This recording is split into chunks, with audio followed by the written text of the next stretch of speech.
Hello guys, welcome to notes wire. आज का हमारा टॉपिक है इम्प्रिंटिंग।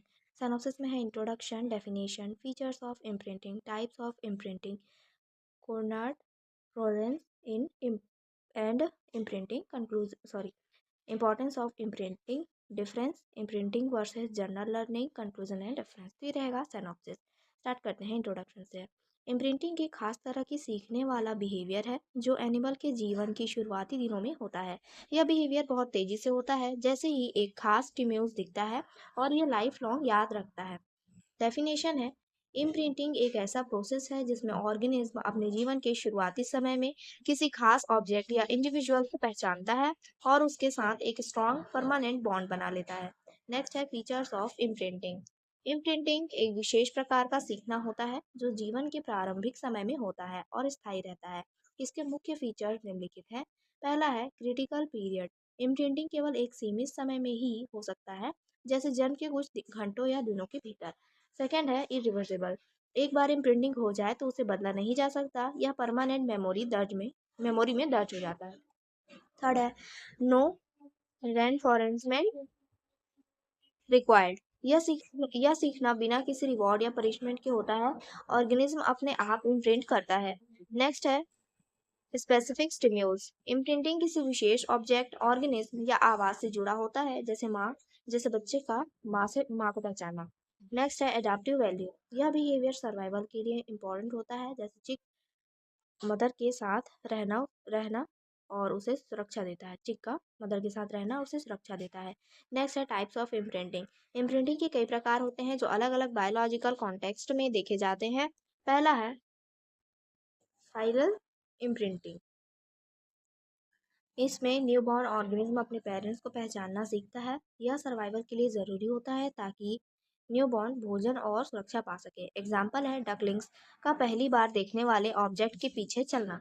नेक्स्ट है, यहाँ पे एग्जाम्पल दिया गया है कि कैसे डकलिंग्स जो है अपने मदर या जो भी ऑब्जेक्ट फर्स्ट टाइम वो देखेंगे उनके पीछे क्या करेंगे, चलने लगते हैं। सेकेंड है सेक्सुअल इम्प्रिंटिंग। ऑर्गेनिज्म यह सीखता है कि फ्यूचर में किस प्रकार का मेट चुना जाए। यह रिप्रोडक्शन के लिए इंपॉर्टेंट होता है ताकि सही स्पीसीज के साथ मीटिंग हो। एग्जाम्पल है बर्ड्स जैसे जेब्रा फिंच उन फीचर्स को प्रिफर करते हैं जो उन्होंने अर्ली लाइफ में अपोजिट सेक्स में देखे थे। नेक्स्ट है इम्प्रिंटिंग लाइक लर्निंग। यह थोड़ा फ्लेक्सिबल होता है। क्रिटिकल पीरियड के बाद भी थोड़ा लर्निंग पॉसिबल होता है। स्ट्रिक्ट इम्प्रिंटिंग जैसा नहीं, लेकिन उसमें से कुछ समानताएं होती है। एग्जाम्पल है कुछ मैमल्स में केयर रिवर की स्मेल पहचानना। नेक्स्ट है स्पीसीज इम्प्रिंटिंग। ऑर्गेनिज्म यह पहचानना सीखता है कि वह किस स्पीसीज का है।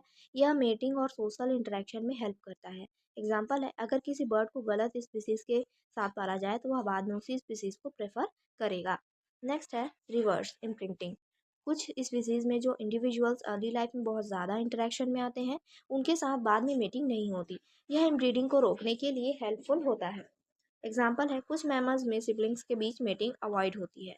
नेक्स्ट है Konrad Lorenz in and imprinting. Konrad Lorenz एक ऑस्ट्रेलियन इथोलॉजिस्ट थे। उन्होंने इम्प्रिंटिंग की प्रोसेस को सबसे पहले साइंटिफिकली एक्सप्लेन किया। उन्होंने 1973 में नोबेल प्राइज भी उन्हें मिला था इथोलॉजी में उनके योगदान के लिए। इसमें है वूज एक्सपेरिमेंट।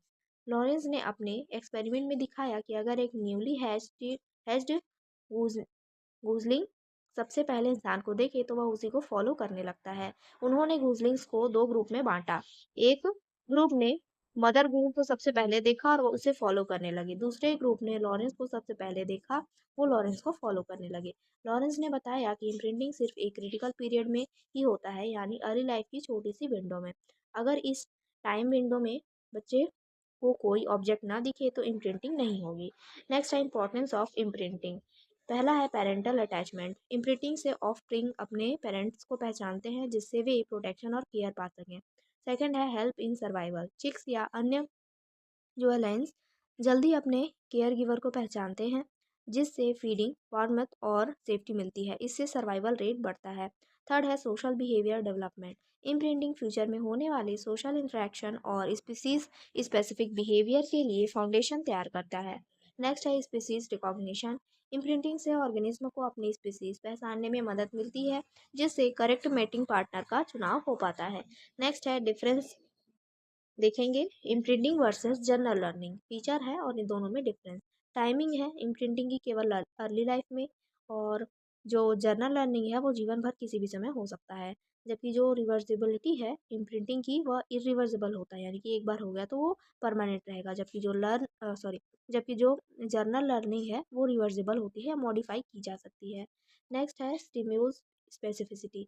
इम्प्रिंटिंग स्पेसिफिक स्टिम्यूल से ही होती है, जबकि जनरल लर्निंग कई तरह के स्टिमुली से हो सकता है। स्पीड जो इम्प्रिंटिंग है वो बहुत तेज़ी से होती है, जबकि जो जनरल लर्निंग है वो धीरे धीरे रेपिटेशन से होती है। एग्जाम्पल है डकलिंग्स का मदर को फॉलो करना, ये एग्जाम्पल है इम्प्रिंटिंग का। जबकि जो जनरल लर्निंग है वो है किसी चीज़ को बार बार देखकर पहचानना।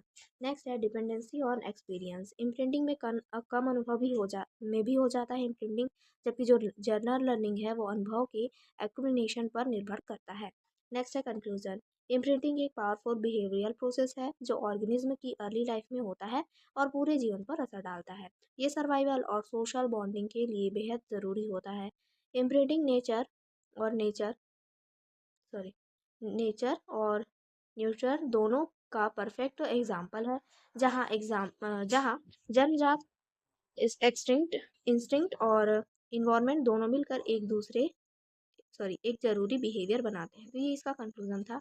रेफरेंस में है animal behaviour by John Alcock and animal behaviour by Reena Mathur. तो ये था आज का टॉपिक। आई होप आपको समझ में आया होगा। समझ में आया तो प्लीज़ लाइक करिए एंड सब्सक्राइब करिए। Thank you.